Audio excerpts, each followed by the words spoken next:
رسول اللہ صلی اللہ علیہ وسلم نے فرمایا، سوید بن سعید، حفص بن میسرہ، زید بن اسلم، ابو صالح۔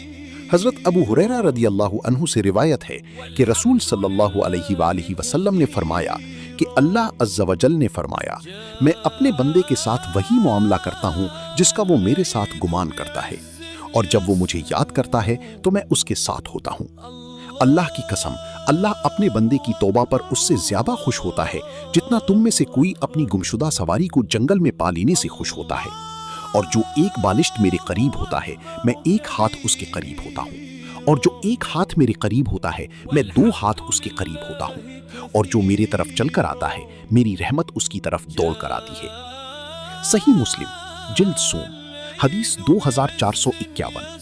اللہ ہم سب کو نیک عمل اپنانے اور اس پر استقامت کی توفیق دے، آمین۔